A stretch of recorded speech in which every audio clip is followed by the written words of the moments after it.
Please welcome Dr. John Delury with a warm round of applause again.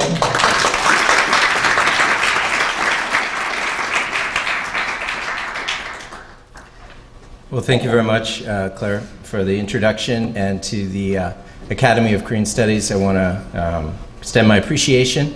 It's a great opportunity to speak before this crowd of ambassadors and many other distinguished members of the community here in Seoul and the Ministry of Education. Typically, when I give talks like this, you know, as a professor, to fill 50 minutes, we usually just use stream of consciousness, and it goes by quickly for us, not so quickly for our students. But I approached this talk tonight rather differently. I'm giving a talk. Some of you have heard me speak, especially on the North Korea issue. And this talk tonight is shifting focus a little bit. And if you'll forgive me, I'm going to sort of stick to the script. Because I want to lay out an argument, and it's still a work in progress very much. But the purpose of sharing this idea, as Mr. Ju said, it's a sort of framework, and I hope that framework can stimulate a real discussion. And so I'll also try to stay well within time, so that there's ample room for us to have a Q&A and a back and forth. And I also look forward to those of you in the audience who want to challenge any parts of the talk, because again, this is thinking in progress. So, over the last 2 years, the United States, as we're all aware, has launched a major strategic initiative known as the Indo-Pacific Strategy. While at the same time, in the same period of time, historic breakthroughs have occurred in a series of peace and denuclearization summits between the leaders of the two Koreas and the United States. Tonight, my lecture is going to focus on the Indo-Pacific Strategy, placing it in a very deep and long historical context of previous efforts to connect or control the Indian and Pacific Oceans. I'm hoping that this framework will allow for a return to the original question, which is, what is the relationship between the simultaneously unfolding strategy, U.S. strategy, of a free and open Indo-Pacific, on the one hand, and the diplomacy around achieving a peaceful, nuclear-free Korean peninsula? Are these two compatible or contradictory? That's sort of the central question that I'm wrestling with. Now, to set up the present a little before we dive deep into the past, the first references to Indo-Pacific that I'm aware of by senior U.S. government officials date to the fall of 2017, precisely the moment when tensions with North Korea over unrelenting nuclear and missile tests reached a nadir. It was October that then Secretary of State Rex Tillerson, I don't know how many people remember that name, larded his speech in Washington to an India business forum with mentions of the Indo-Pacific.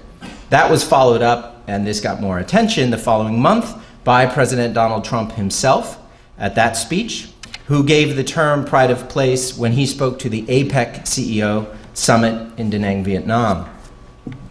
Once Indo-Pacific was blessed by POTUS, the term and concept spread out from there, and the Indo-Pacific Strategy was elaborated and operationalized. Statements made clear that at its core, the strategy is a response to the rise of Chinese economic, military, and diplomatic influence. One concrete aspect of implementing the Indo-Pacific Strategy was therefore the intensification of trade tensions with China into a trade war, with tariffs fired back and forth by Washington and Beijing, even as talks, and that's the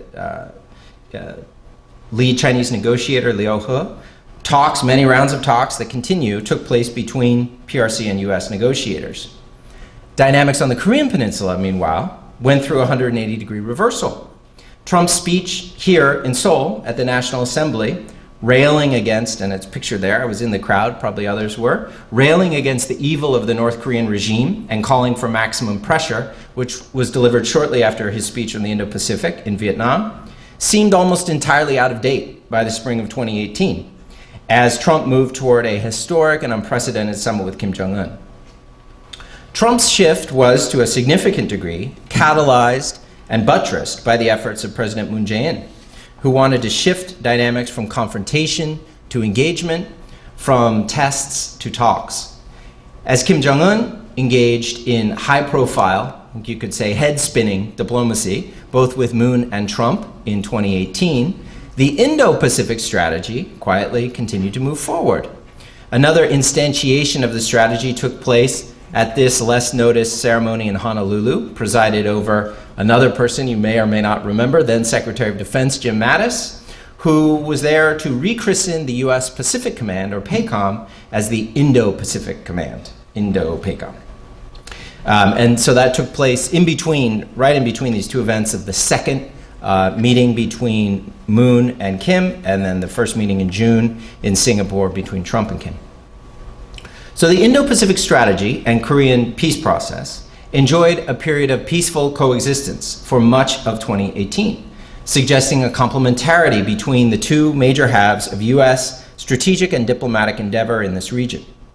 But at the second Trump-Kim summit in Hanoi in late February, the peace and denuclearization diplomatic initiative hit a roadblock from which, at this point, it has not recovered, and I'm not particularly optimistic.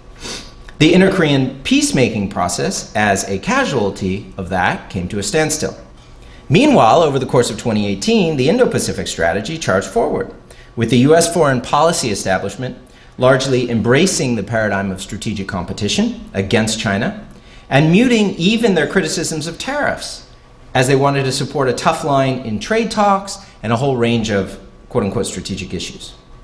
The trends of 2019, therefore, suggest or imply a discontinuity between the Indo-Pacific strategy and Korean peace process, since the former can flourish while the latter withers on the vine. So which is it, complementary or discontinuous? Mutually reinforcing or, at some level, mutually contradictory? I'm not sure this lecture as it proceeds will succeed in answering the question, or that that's even my goal. The question is more bait to lure us into a deeper historical reflection on the Indo-Pacific strategy. But I do hope that the process of reflection will give us a better framework for trying to answer the question, and perhaps as we engage in a Q&A, we can make some progress together. So, one of the virtues of history and historical reflection is that it tends to remind us that however new something might feel in the present moment, oftentimes someone has been here before.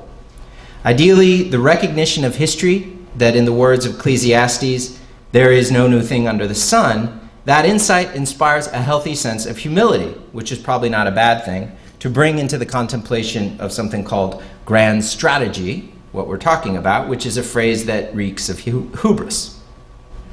As it turns out, 21st century strategists at their offices in Washington, D.C. are by no means the first to try to link the Indian and Pacific Oceans, or to imagine them as interconnected strategic theaters. Any consideration of the idea of the Indo-Pacific must begin with the peopling of it, a complex process of discovery, expansion, and settlement that took place over millennia. The indigenous populations of the Indo-Pacific island countries of Australia and Papua New Guinea, for example, trace back to ancient migrations some 40,000 years ago in high antiquity. The more recent waves of settlement involved a diverse human population that scholars categorize in terms of shared linguistic features as Austronesian. As far back as the 3rd millennium BC, the so-called Lapita culture is thought to have spread out from the island of Taiwan, and as recently as the 13th century AD, Polynesians arrived on and settled New Zealand. This peopling of Indian and Pacific Ocean islands and littorals could be described as a process of diffusion, with relatively little in the way of centrifugal political forces at work, and an absence of empire building. But this process begins to change by the 13th and 14th centuries, with the expansionist state-building efforts at the Indo-Pacific hinge point of Southeast Asia. Indeed, we could consider these efforts to be pioneering in terms of developing an Indo-Pacific strategy. In a very interesting recent book, Philip Bowring invents a word, Nusantara, to describe these initiatives. The most prominent example he cites is the Hindu Maharaja of Majapahit, which at its peak of influence claimed territories stretching from the Malay Peninsula two Pacific-facing islands of Indonesia, what is now Indonesia, and West Papua. And by this same period, Islamic traders and the Muslim faith had made deep inroads across Southeast Asia, and in reaching as far as the Philippines, could be described as having an Indo-Pacific presence, albeit without a centralized state-building project attached to it, sufficient to call it a quote-unquote strategy. In the early 15th century, another great world civilization joined a Hindu and Islamic presence and made its presence felt in this Indo-Pacific hinge point, this time arriving in the well-organized form of naval expeditions financed by a dynastic state. I'm referring, of course, to the voyages of the Chinese Muslim eunuch Zheng He, who was dispatched by the Yongle Emperor of the Ming Dynasty. The Ming, with its capital moving in this period of time from Nanjing and then Beijing, tested out what might be described as the first Chinese Indo-Pacific strategy through 7 expeditions from 1405 to 1433. An ambitious monarch, the Yongle Emperor's desire to project a maritime presence throughout the Indian Ocean, all the way to the Arabian Peninsula and the coast of Africa, represented a new geopolitical dimension beyond the standard Chinese imperial frame of reference. In addition to acquiring tribute from faraway lands that he could show off at court, Yongle would have had pragmatic aspirations to increase trade with what the Chinese called Western Ocean states on the Indian subcontinent. While the voyages were relatively peaceful, certainly peaceful in comparison with subsequent European age of discovery, Zheng He did intervene at times in the domestic politics of Western Ocean, the Chinese term for Indian Ocean countries, including with the use of force, and would offer recognition in return for implied supremacy. Still, the Zheng He expeditions are better understood as an extension of tributary diplomacy and projection of the majesty of the great Ming, as opposed to an empire-building project with territorial claims, colonial settlements, and/or systemic resource exploitation. The Ming Indo-Pacific strategy never rose to that level of ambition or investment, and it was brief. Ultimately, it's an anomaly within the history of Ming foreign relations. After Yongle, with rising threats from Mongols on the northern steppe, the Ming court shifted its strategic orientation back to the conventional Chinese focus on land, and in particular on the northern border. From the construction of the Great Wall through to the fall of the Ming, maritime priorities receded from the view of Chinese grand strategy. So it was left, and I don't know if any are in the room, I worry covering all this ground that we have ambassadors who are going to assail me in the Q&A. It was left to the Iberian Peninsula maritime powers to pursue a truly hegemonic strategy, linking the Indo-Pacific. Indeed, their imperial projects bequeathed us the very names, Indian and Pacific, for these two bodies of water. After Portuguese explorer Vasco da Gama opened a sea route from Europe to the Indian Ocean in 1498, it was the Kingdom of Portugal that asserted an imperial claim, the Stato da India, in the early 1500s. Grand strategist Afonso de Albuquerque, or Alfonso the Great, seized trading entrepôts at Goa and Malacca, this is 1510-1511, and claimed the most important prize of all the Spice Islands, or Moluccas, bountiful in nutmeg and cloves for Portugal.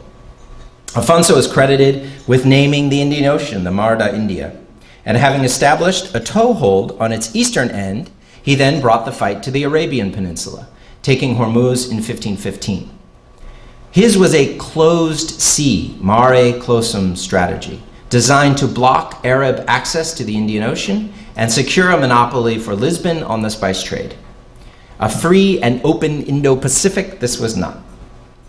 While the Portuguese took the upper hand in the Indian Ocean, their Iberian neighbors and rivals, the Spanish, were simultaneously acquiring, or at least claiming, an imperium over the Pacific. Ferdinand Magellan, a Portuguese in the employ of the Spanish crown, gave the Pacific Ocean its name during his epic circumnavigation of 1519 to 1522, although he died in the middle. One of his primary objectives was to establish a Spanish claim on the Spice Islands, exploiting a kind of loophole in the Bulls of Donation claimed by Pope Alexander VI and the Treaty of Tordesillas of 1494, which drew an imaginary dividing line in the Atlantic Ocean between a Portuguese sphere to the east and a Spanish sphere to the west, a meridian that inadvertently ceded the Pacific to Spain.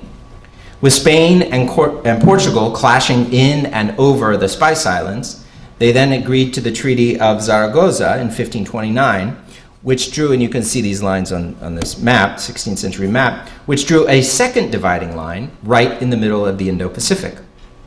So rather than link the Indian and Pacific theaters, the Zaragoza meridian split them along a line running roughly from Hokkaido, Japan to Darwin, Australia, with the Portuguese claiming the Indian Ocean realm to the west and Spain granting itself the Pacific realm to the east.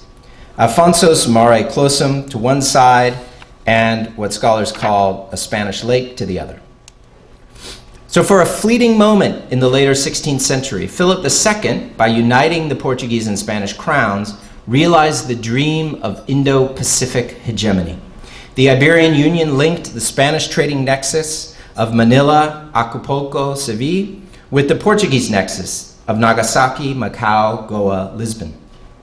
The golden age of Philip II's Spain and silver splendor of the Wanli Emperor of Ming China converged in mutually beneficial economic terms, forging the origins of what Emanuel Wallerstein called a world system, with the Indo-Pacific as its epicenter. But the golden age was not to last. None ever do. The two economic powerhouses behind this Indo-Pacific moment entered periods of overstretch, revolt, war, and decline, with the great Ming Empire collapsing in the face of peasant rebellion in 1644 and the Iberian Union coming apart with the Catalan and Portuguese revolts of 1640. Both of these empires were also facing formidable external threats. In the Chinese case, the Manchus would sweep in from the northern steppe and displace the fallen Ming, establishing a new massive continental empire, the Great Qing, that would grow to twice the size of its predecessor, but grow on land, oriented toward land, with the exception of seizing Taiwan, turning its back once again to the sea. Meanwhile, the heirs of Philip II, who died in 1598, struggled to maintain their hegemonic position over maritime Indo-Pacific due to the rise of Dutch and English naval power, with what Fernand Braudel called informal wars against state-backed pirates and companies. That power transition had effects that can still be felt or resonate today. It was a controversy over the Dutch East India Company's seizure of a Portuguese carrack near Singapore that gave rise to a kind of revolution in international jurisprudence, when a Dutch East India Company lawyer, Hugo Grotius's defense of the seizure, came out as a pamphlet, Mare Liberum, or Open Sea, in 1609. Grotius posited a universal principle that should be familiar of freedom of the seas, quite useful at the time in rationalizing the Dutch effort to break up Portugal's monopoly on the spice trade with force as necessary. Today's FONOPS, freedom of navigation operations in the South China Sea, can happily trace their lineage back to the 400-year-old brief by a Dutch corporate lawyer. As an extension of the Dutch War of Independence from Spain, the Dutch West India Company attacked Iberian possessions in Africa and South America, while the Dutch East India Company did the same in Asia, establishing a headquarters in Batavia, or as we know, Jakarta, in 1619, to conduct a kind of orchestra of Indo-Pacific outposts, which by the 1640s included Dutch Malabar and the Indian subcontinent, Ceylon or Sri Lanka, and Malacca, all on the Indian side, over to Fort Zeelandia in Taiwan, and as far north as Deshima, Japan, where Dutch merchants inherited the European trade monopoly from the banished Portuguese. Perhaps if the Dutch landing at Valdivia in 1643, I don't know how many people are aware of that invasion, but it was quite interesting for me. If that had succeeded in establishing a permanent presence in Chile, we would be talking about the legacy of the Dutch Indo-Pacific. But it too was not to be. The grand design, as Dutch strategists called it, succeeded in terms of advancing Dutch independence and displacing bits and pieces of the Iberian global empire, but never came close to replicating it at scale. While holding its grip on Java and eventually expanding it into what became the Dutch East Indies, the Netherlands was itself displaced as an Indo-Pacific power by the rise of the British Empire.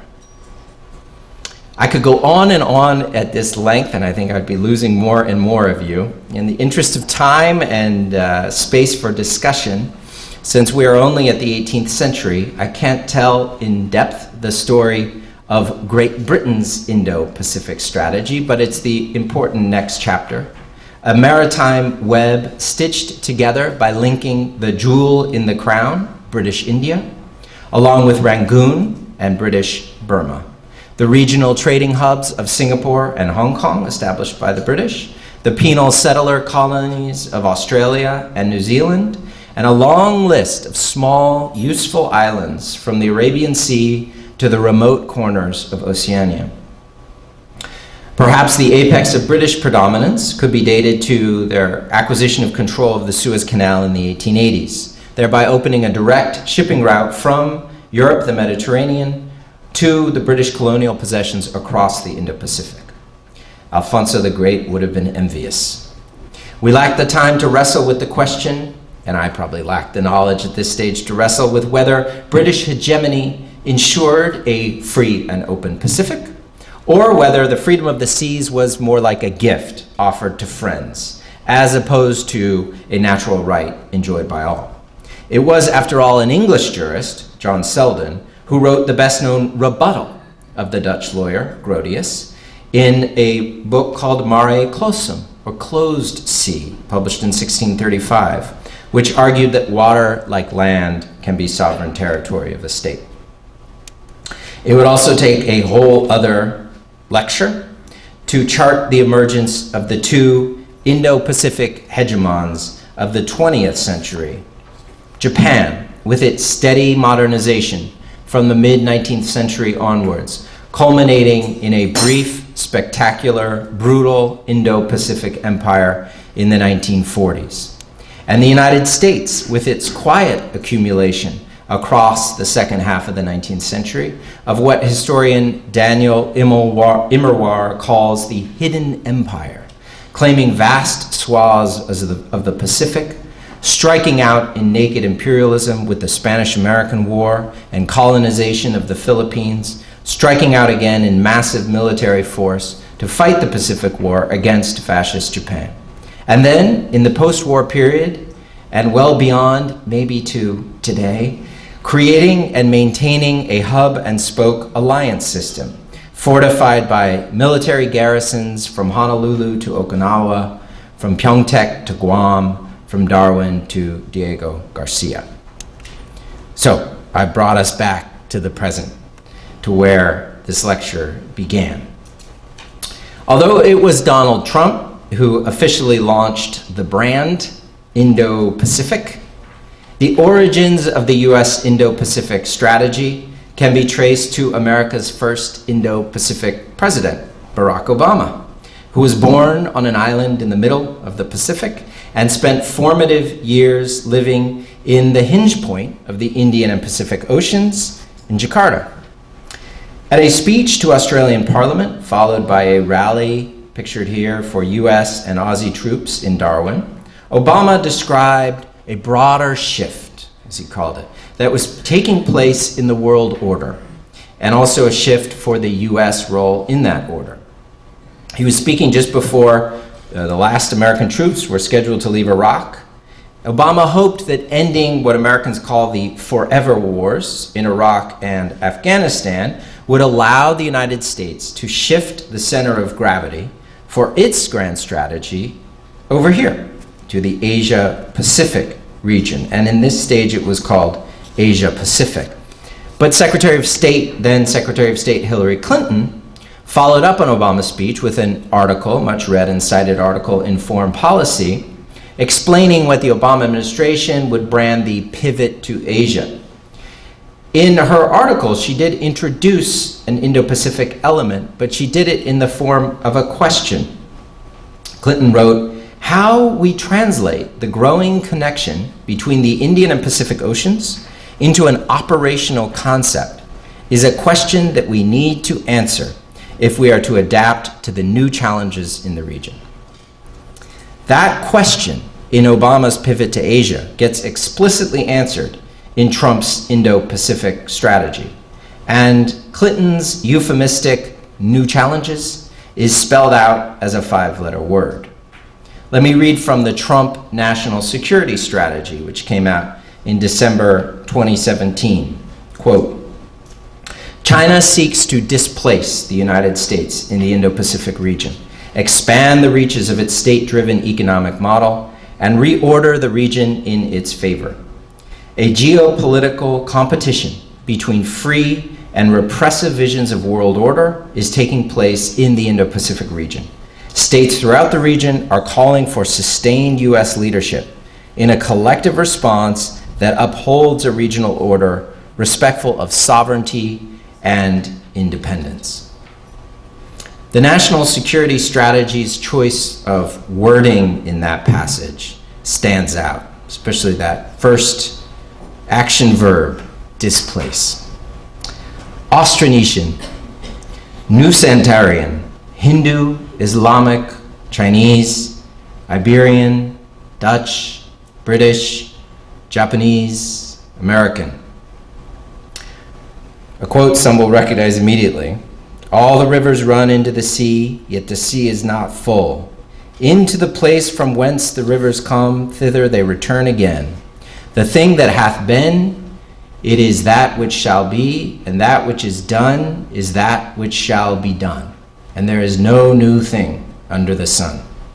Is there anything whereof it may be said, see, this is new? It hath already been of old time, which was before us. So we return to the original question of the relationship between this U.S. strategy of a free and open Indo-Pacific and the U.S. diplomacy toward a peaceful and nuclear-free Korea. There is no single way to read the lessons of the past onto the dilemmas of the present. I hope going through this journey of a longue durée of attempts at Indo-Pacific strategies might have stimulated new ways for us to think about and see the problem. The lessons that I take include these: that the geopolitical place that we're talking about, the Indo-Pacific, is vast. No power that claimed it succeeded in enforcing the claim or maintaining its coherence. In American strategic thinking, as I can see it, this vastness seems to be the point. It reminds me of a famous saying by Dwight Eisenhower that if you can't solve a problem, enlarge it. The problem being the rise of China, the solution is to make the American response bigger, to make it Indo-PACOM. But I fear this could prove to be a liability and design flaw. In part of this, for other reasons as well, the wheel of displacement seems in all likelihood that it will continue to spin.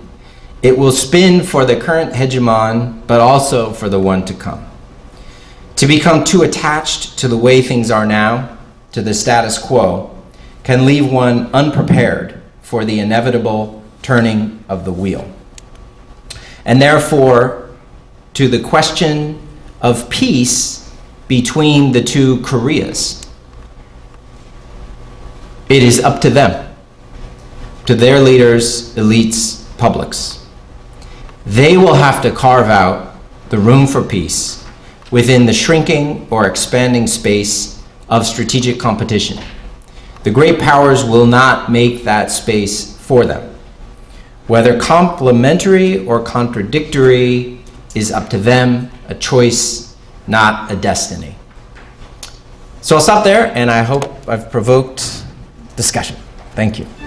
Thank you for that.